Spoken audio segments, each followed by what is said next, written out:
Hey guys, what's up? Lightboltjoe here. Today we're going to discuss It, Chapter 2. I had the opportunity to see it in IMAX the day before it came out. Great experience. I haven't seen IMAX in years.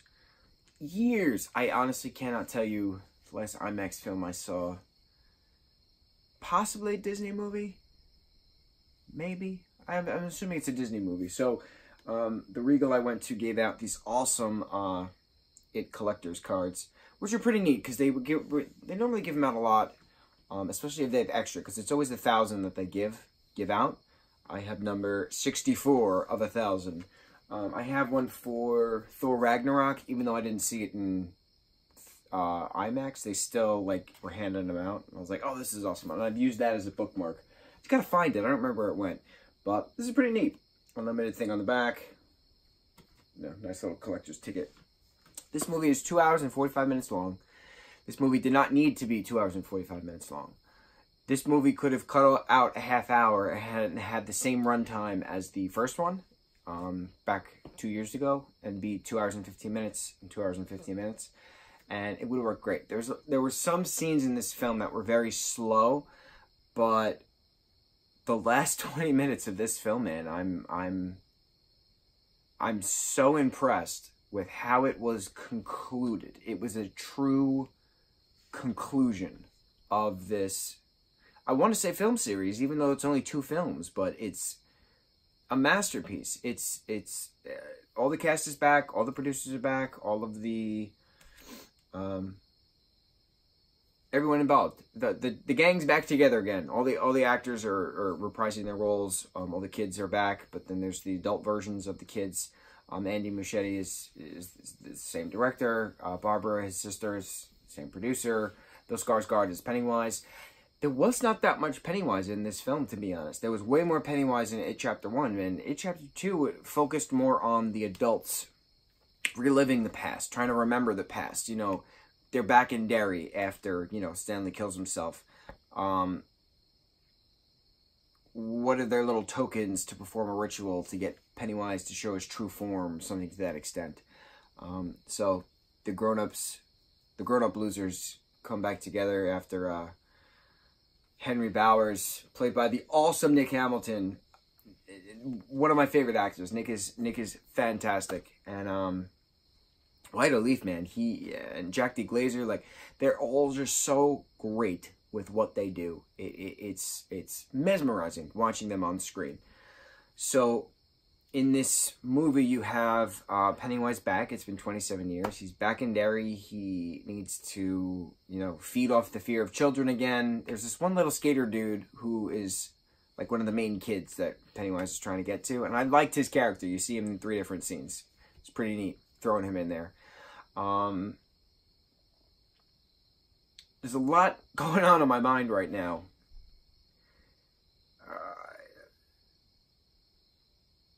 It's just they're all grown up, and they need to find these tokens to perform a ritual to get Pennywise to show his true self. So Pennywise shows his true self eventually in these caverns that they're in, under the well house, and it's this giant spider thing, because in the movie they show him as this alien who's been there for millions and millions of years, doing the same thing every 27 years. A demon alien with the lights and etc. Right? So it was nice seeing the dynamics of the adults back together again. And then eventually they do beat him. They do kill him. They do finally kill him.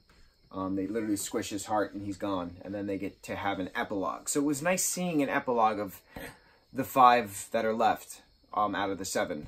But Henry Bowers coming back as a mental ward psychiatric patient, and then going on a killing spree in Patrick Hofstetter's as a zombie in his car, in his Blue Cobra. I thought that was the coolest thing. I was like, oh my god, that's so awesome. So we see that he's alive, and he's been charged with the murders and been in a psych ward ever since.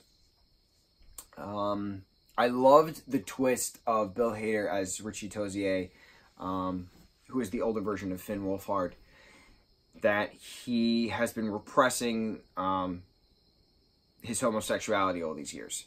And you see this adorable scene of him kind of flirting with this guy who turns out to be a cousin of Henry Bowers. And all hell breaks loose. It's, you know, the movie opens up with this homophobic scene, and it's just angry. I was angry watching it because it still happens, and that's how the book is. You know, it just brings out these emotions in you of these anger towards these hate-filled people. It's amazing having those emotions translate from book to screen, and then you're watching it and you're just angry. And that's the great aspect of these writers, of these producers, of this director, of these actors, is that you feel so many emotions while watching this film. It's astounding. Having Stephen King himself playing an antiques dealer who has, you know, Bill's bike, Silver, in the shop window, perfect, bringing out more emotion.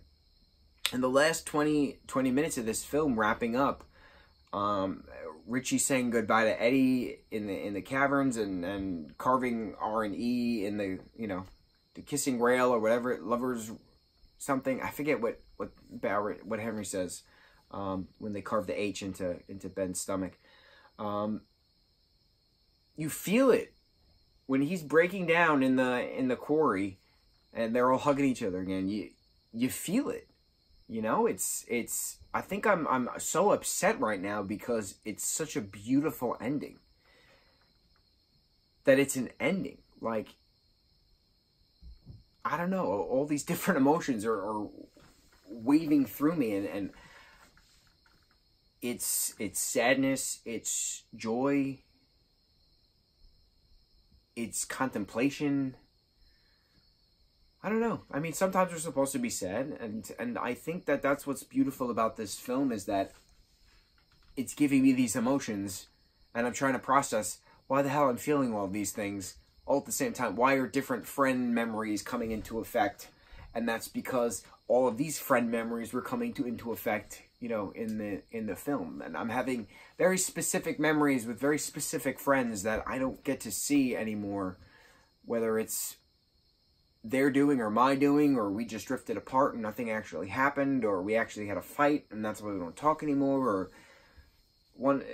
it's just hard to get in contact with each other just because of busy schedules, or I don't know. I gotta process this. I gotta see why all of these different emotions are circulating after watching this gorgeously crafted film. Super different tone than the first one. It Chapter 1 is much better than It Chapter 2 because that's more of a coming-of-age story. It Chapter 2 is definitely a, you know, you have to make sure you're in the right headspace as an adult. You have to make sure you don't forget your past. Maybe that's why I'm confused right now? No, it can't be. I know my past. Maybe that's why these different friends are popping up again? It's like I'm a ghost with unfinished business. That's what it feels like right now. Man. Oh. Who knows? Are you guys as confused as I am right now? If you've watched this movie, right?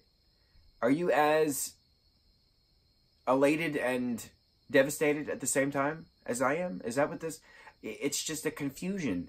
It's just... elated and devastated. Elated stated. Are you as elated stated as I am after watching this film? The duality of elation and devastation. Perfect. Oh. Headline. The duality of elation and devastation. I love it. I'm going to use it. Let's discuss it, please. I need to talk to someone. We need to talk. We got to figure this out. This elated station. What's going on right now? Why am I feeling this way after watching this movie? I need answers. Let's talk, please. Mucho mahalo, guys.